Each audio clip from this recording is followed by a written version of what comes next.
वंदे मातरम साथियों, कैसे हो आप सभी। आशा है आप सभी स्वस्थ होंगे और अपनी परीक्षा में तैयारी में जी जान से जुटे हुए होंगे। दोस्तों, मैं आपका अपना साथी विनोद कुमार अपने YouTube चैनल हिंदी ज्ञान संग्रह पर एक बार फिर से आपका हार्दिक स्वागत व अभिनंदन करता हूं और मां सरस्वती से यही प्रार्थना करूंगा कि आप जिस परीक्षा की तैयारी कर रहे हैं उसी परीक्षा को आप क्लियर करके इसी वर्ष आप अपने मंजिल, अपने लक्ष्य, अपने मुकाम को हासिल करें और एक नए सफर की आप शुरुआत करें। दोस्तों, कल की क्लास में अपनों ने हिंदी भाषा एवं व्याकरण से संबंधित सामान्य जानकारी देखी, जिसमें अपनों ने ध्वनि के बारे में भी पढ़ा, जिसमें अपनों ने वर्ण के बारे में भी पढ़ा, जिसमें अपनों ने शब्द के बारे में भी पढ़ा, जिसमें अपनों ने वाक्य के बारे में भी पढ़ा, जिसमें अपनों ने पद के बारे में भी पढ़ा, जिसमें अपनों ने वाक्यांश के बारे में भी पढ़ा। कल तक की क्लास में अपनों ने अनुनासिक व अनुस्वार के अंतर को भी समझा। किसको समझा? अनुनासिक व अनुस्वार के अंतर को भी समझा। तो दोस्तों, इसी श्रेणी में अपने जो पहला बिंदु आएगा जिसका नाम रहेगा वर्ण विचार।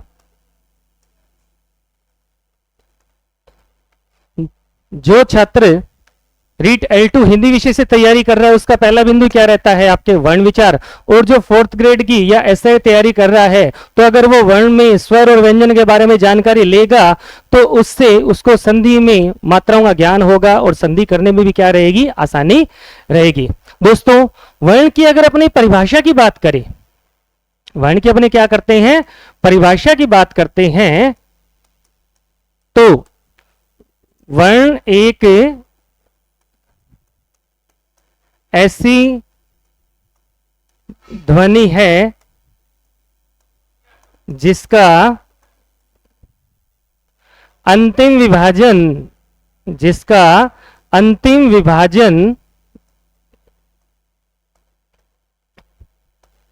किया जाना संभव नहीं, जिसका अंतिम विभाजन किया जाना संभव नहीं, या जिसके खंड न हो सके, या जिसके खंड न हो सके। दोस्तों, वर्ण एक ऐसी ध्वनि होती है जिसका अंतिम विभाजन या आगे विभाजन किया जाना संभव नहीं होता, जिसके हम टुकड़े नहीं कर सकते, जिसके हम खंड नहीं कर सकते। जैसे अपनों ने ए लिख दिया, एक स्वर है, क लिखा, अपनों ने च लिख दिया, अपनों ने ट लिख दिया, अपनों ने प लिख दिया, तो ये सारे अपने आप में क्या है? एक वर्ण की श्रेणी में आते हैं। किसकी श्रेणी में आते हैं? वर्ण की श्रेणी में आते हैं। अब दोस्तों, बेसिक सा प्रश्न आ जाता है वर्ण के प्रकार। प्रश्न आपके सामने क्या आ जाता है? वर्ण के प्रकार। तो अगर वर्ण के प्रकार की बात आती है दोस्तों, तो वर्ण आपके दो प्रकार के आएंगे। कितने प्रकार के आएंगे? आपके दो प्रकार के आएंगे, जिसमें पहला आएगा आपके स्वर वर्ण और 2 नंबर पे कौन सा आएगा? आपके व्यंजन वर्ण। अगर परीक्षा में प्रश्न आ जाता है कि वर्ण के कितने प्रकार होते हैं या वर्ण में हम किनको शामिल करते हैं, वर्ण 2 प्रकार के आते हैं।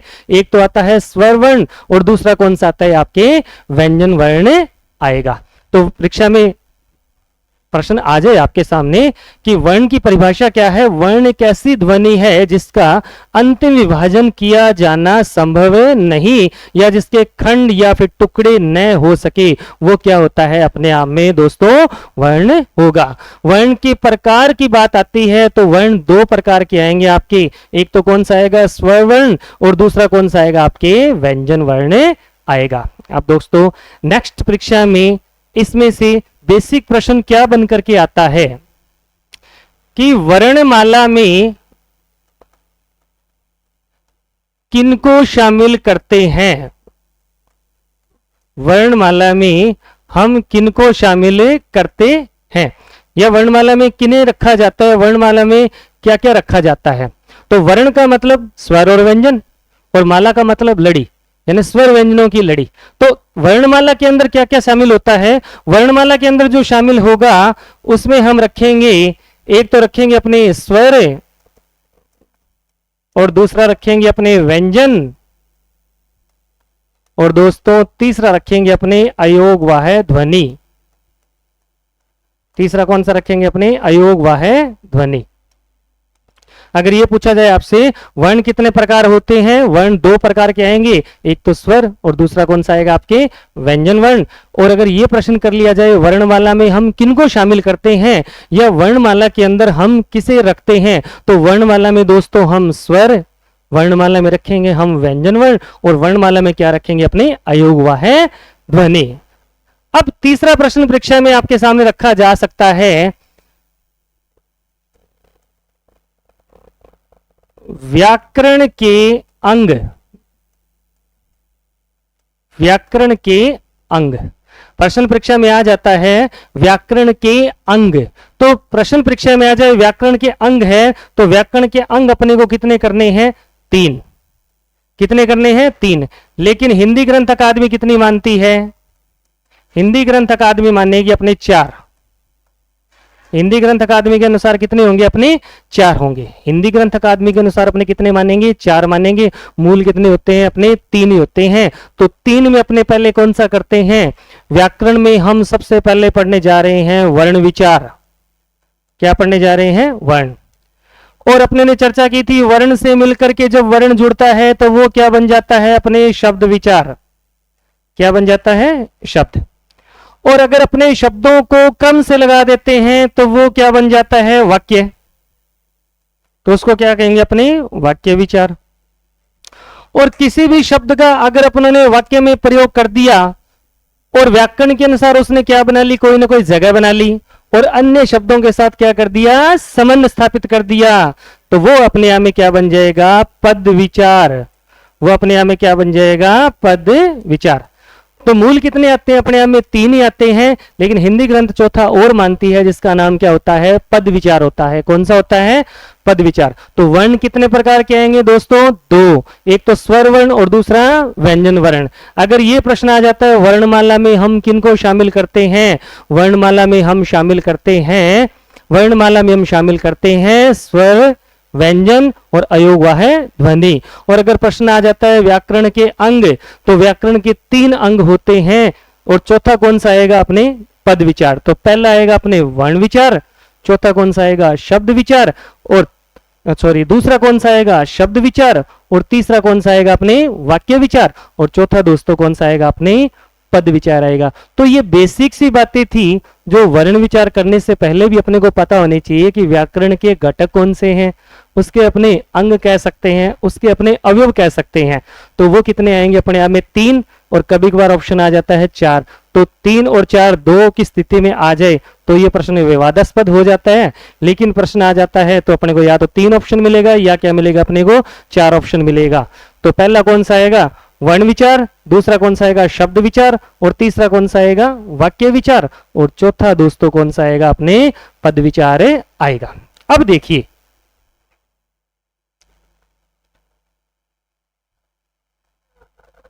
अगर अपनी परीक्षा में प्रश्न आ जाता है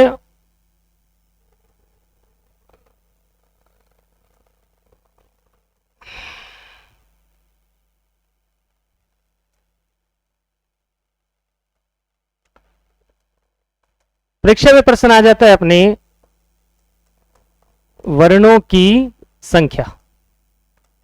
क्या आएगा अपने वर्णों की संख्या। अगर परीक्षा में प्रश्न आ जाता है वर्णों की संख्या, तो कुल वर्ण कितने होते हैं अपने 52। कितने होते हैं 52। लेकिन वर्तमान में एक वर्ण और भी शामिल किया गया, तो टोटल कितने हो गए अपने 53। टोटल कितने हो गए अपने 53। वर्तमान में एक वर्ण और शामिल कर दिया गया है विशिष्ट व्यंजन के रूप में अड़े, जिसको राजस्थानी भाषा से लिया गया है। तो वर्ण कितने आ गए अपने 53 आ गए। पहले वर्ण कितने थे अपने 52 थे। कितने थे 52। और अगर उन वर्णों का अपने विभाजन करते हैं तो वो किस प्रकार से होगा, देखिए इसमें 11 तो आपके क्या आएंगे, स्वर आएंगे। 11 तो आपके क्या आएंगे, स्वर आएंगे। तो परीक्षा में प्रश्न आ जाता है कि हिंदी भाषा में स्वरों की संख्या कितनी होती है, तो आपको 11 ही करनी है।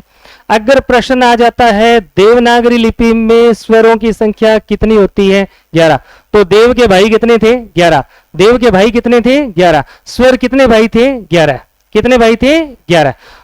उसके बाद में 33 क्या होते हैं आपके व्यंजन, 33 क्या आएंगे अपने व्यंजन आएंगे, व्यंजन ध्वनियां होती है वो अपने आप में 33, लेकिन दो और शामिल हो जाती है तब कितनी बन जाती है, 35 बन जाती है, लेकिन अपने को पहले कितनी ध्यान रखनी है, 33। और इनकी डिटेल से चर्चा करेंगे कि 33 कैसे बनी है और 35 से कैसे बनी है। उसके बाद में 4 आते हैं आपके संयुक्त व्यंजन वर्ण, संयुक्त व्यंजन वर्ण 4 आपके कौन से आएंगे, संयुक्त व्यंजन वर्ण। तो 11 और 33 44, 44 और 4 कितने हो गए, 48। उसके बाद में 2 आते हैं आपके उत्क्षिप्त या ताड़नजात या द्विगुणित वर्ण। वर्ण कौन से आते हैं आपके, उत्क्षिप्त, ताड़नजात या द्विगुणित वर्ण, इनकी अपने डिटेल से चर्चा करेंगे। उसके बाद में 2 आती है आपके अयोग वाह ध्वनि, 2 कौन सी आएगी आपकी, अयोग वाह ध्वनि।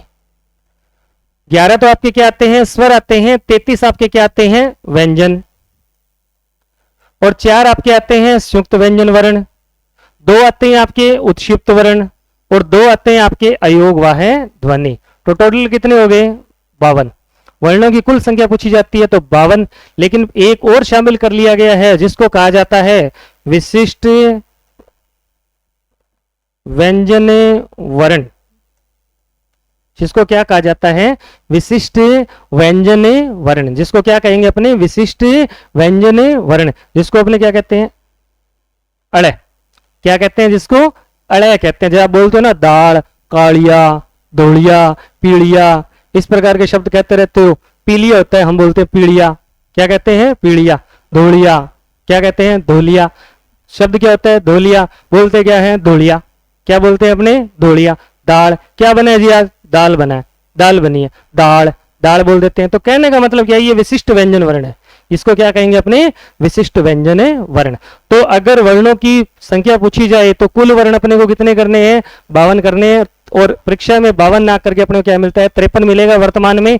तो एक 53वां वर्ण कौन सा आ गया अपने, विशिष्ट व्यंजन आ गया, कौन सा आ गया, विशिष्ट व्यंजन। अब देखिए ये तो हो गया इनका विभाजन कि वर्णों की कुल संख्या 52 है, वर्णों की क्या है, कुल संख्या 52।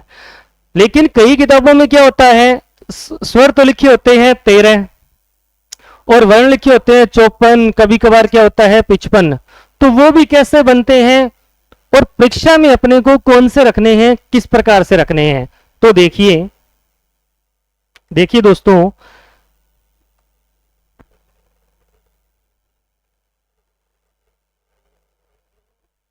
ग्यारह आएंगे अपने स्वर, तो वो 11 स्वर कौन से होते हैं, ए, आ, ई, उ, ऊ, उसके बाद री, ए, उसके बाद आई, उसके बाद ओ, उसके बाद औ। ये तो क्या होते हैं अपने देवनागरी लिपि में 11 स्वर होते हैं, कितने होते हैं, 11 स्वर, जिनकी मात्राओं का हम व्यंजनों के रूप में भी क्या करते हैं, प्रयोग करते हैं, वर्णों के ऊपर व्यंजनों पर इनको क्या है, लागू करते हैं और इनसे शब्दों का क्या हो जाता है, निर्माण हो जाता है। 11 तो क्या आ गए आपके स्वर आ गए। उसके बाद में 33 आती है आपकी व्यंजन ध्वनि, 33 कौन सी आती है आपकी, व्यंजन ध्वनि, वो आती है आपकी कै से लेकर के मैं तक। कितनी आएगी, कै से लेकर के मैं तक। कै से लेकर मैं तक में आते हैं तो कै, उसके बाद ख, उसके बाद ग, उसके बाद घ, उसके बाद अंग, उसके बाद च, उसके बाद छ, उसके बाद ज, उसके बाद झ, उसके बाद य, फिर आता है आपका ट, उसके बाद ठ, उसके बाद डे, उसके बाद ढे, उसके बाद अणे, फिर क्या आता है आपके तय, उसके बाद थे, उसके बाद दे, उसके बाद धे, उसके बाद ने, उसके बाद आएगा आपका पे, उसके बाद फे, उसके बाद बे, उसके बाद भे और उसके बाद में मैं। तो टोटल आपके कितने हो गए ये 25। कितने हो गए 25। उसके बाद में इसी 33 के बाद में अंतस्थ व्यंजन आते हैं।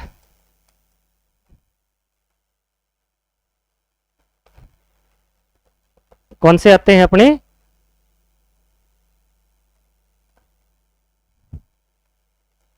उसके बाद में आएंगे अंतस्थ व्यंजन। कौन से आएंगे आपके? अंतस्थ व्यंजन।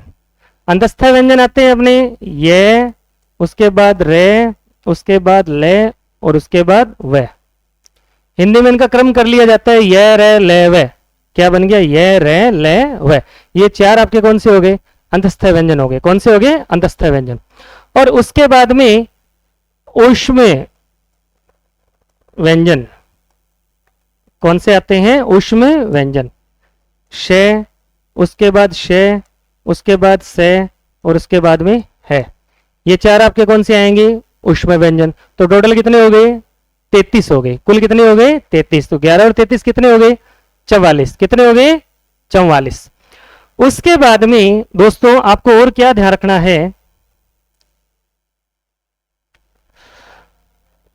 दो आएंगे आपके उत्क्षिप्त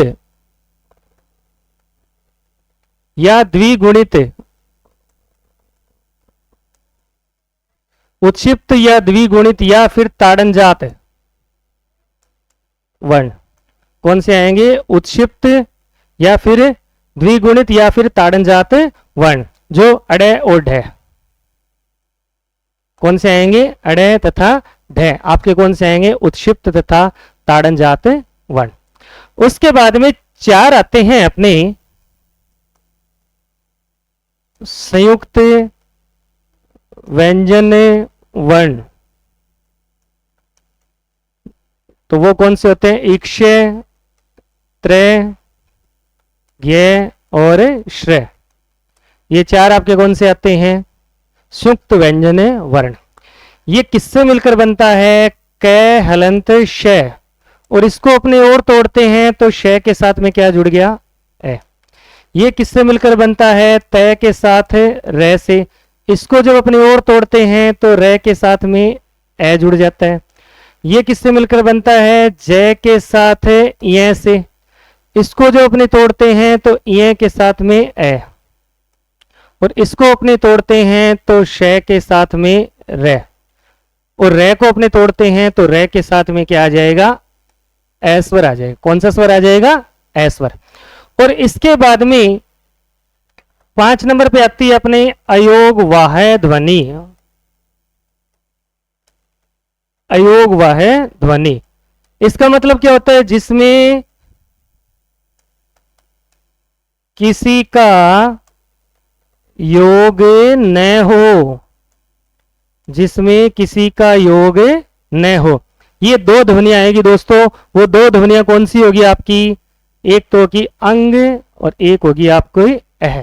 तो टोटल कितने बन गए अपने? 11 जोड़ 33, उसके बाद 4, उसके बाद 2 और उसके बाद में 2, टोटल 52। और 53वां अपने कौन सा लेके चलना है? विशिष्ट व्यंजन वर्ण। वो कौन सा आएगा आपके? एक अड़े। इस तरीके से कौन सा बनेगा? एक अड़े बनेगा, जिसको हिंदी भाषा में मानक वर्ण माना गया और इसके अंदर इसको क्या दिया गया है? स्थान दिया गया है। तो दोस्तों अपने जो स्वर देखे हैं, इन स्वर में अपने को पता होना चाहिए ए कौन सा है, आई कौन सा है, ओ कौन सा है, औ कौन सा है। तो कौन सा किससे मिलकर बना है ये अपने बाद में चर्चा करेंगे। लेकिन आज अपनों ने बेसिक बात क्या देखी है? वर्ण की परिभाषा में अपनों ने देखा है कि वर्ण एक ऐसी ध्वनि होती है जिसका अंतिम विभाजन किया जाना संभव नहीं, या जिसके टुकड़े किए न हो सके, या जिसके खंडे न हो सके। वर्ण की अगर प्रकारों की बात करते हैं तो वर्ण दो प्रकार के करने हैं, एक तो स्वर वर्ण और दूसरा कौन सा करना है अपने को? व्यंजन वर्ण।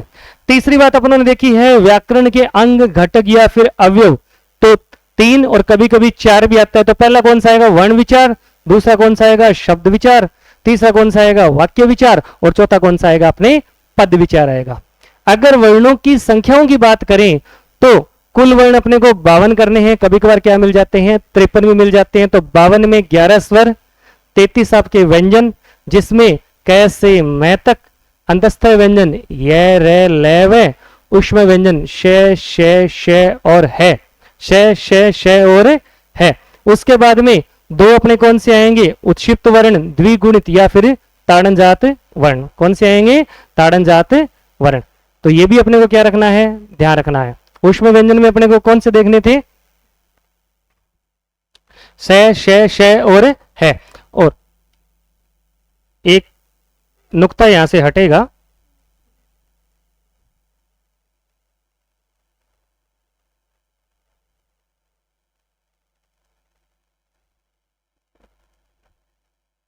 उसके बाद में देखिए संयुक्त व्यंजनों में 4 आएंगे, एक श, त्र, ज्ञ और श्र। क हलंत के साथ में श, इसको तोड़ेंगे तो श के साथ में ए। त्र मिलकर बनता है त हलंत र, इसको तोड़ेंगे तो र हलंत ए। आपका ज्ञ होता है वो जय के साथ में इ से मिलकर बनता है, इ को तोड़ेंगे तो इ प्लस ए। और श, इसको स हलंत र को तोड़ेंगे तो र के साथ में ए आएगा। उसके बाद में अयोग व ध्वनि अपनी 2 आएंगी, जिसमें किसी का योग न हो तो वो कौन सी है? अंग और अह। और विशिष्ट व्यंजन वर्ण कौन सा आएगा? आपका अड़े आएगा। अब दोस्तों एक छोटी सी मैं बात आपको और बताऊंगा। कभी कभार किताबों में रख दिया जाता है स्वर की संख्या 13, 12 इस प्रकार से रख दी जाती है। तो जो 12वां स्वर आता है वो शामिल हो रहा है, जिसको नाम दिया जाता है घृत स्वर या फिर आगत स्वर। घृत स्वर या फिर आगत स्वर। तो डॉक्टर वाला औ स्वर होता है, जिसको अपने घृत स्वर या आगत स्वर कहते हैं। ये अन्य भाषा का है जो अंग्रेजी शब्दों में प्रयोग होता है। जैसे अपने बोलते हैं ना डॉक्टर, अपने बोल देते हैं होटल, अपने बोल देते हैं कॉलेज, क्या बोल देते हैं? कॉलेज बोल देते हैं। तो ये इसको क्या कहेंगे? अपने घृत स्वर या फिर आगत स्वर। लेकिन अपने को तो कितने करने हैं? 11 ही करने हैं। कभी कभार 12वां भी मान लेते हैं। संस्कृत वाला री होता है, कभी कभार ली को भी शामिल कर लेते हैं। किसको शामिल कर लेते हैं? ली को। तो 12, 13, 14, कभी कभार 14 भी मान लेते हैं। लेकिन हिंदी में अपने को स्वर की संख्या कितनी शामिल करनी है? अपने को शामिल करनी है केवल और केवल 11। और कभी कभार क्या होता है, जो सुक्त वर्ण होते हैं उन सुक्त वर्णों में अपने को दे को भी शामिल कर लेते हैं, जो किससे मिलकर बनता है? दे के साथ है ये से, और यह को तोड़ेंगे तो यह के साथ में है। लेकिन अपने को कौन सा करना है? अपने को 4 शामिल करने हैं, इक्ष, त्र, ज्ञ और श्रेय। तो दोस्तों वर्ण की संख्याओं से, वर्ण के प्रकारों से, व्याकरण के अंगों से आपको कुछ नई बातें पता चली होंगी, जो हाल ही की जो भर्ती परीक्षाएं होगी उनमें आपके लिए काफी रामबाण औषधि के रूप में साबित होगी। दोस्तों नेक्स्ट क्लास में अपने फिर से मिलेंगे, और उम्मीद है आप मेरे चैनल को लाइक एंड सब्सक्राइब करेंगे, आगे से आगे शेयर करेंगे और अपने सुझाव भी रखेंगे कि आपको और इसमें नयापन क्या चाहिए।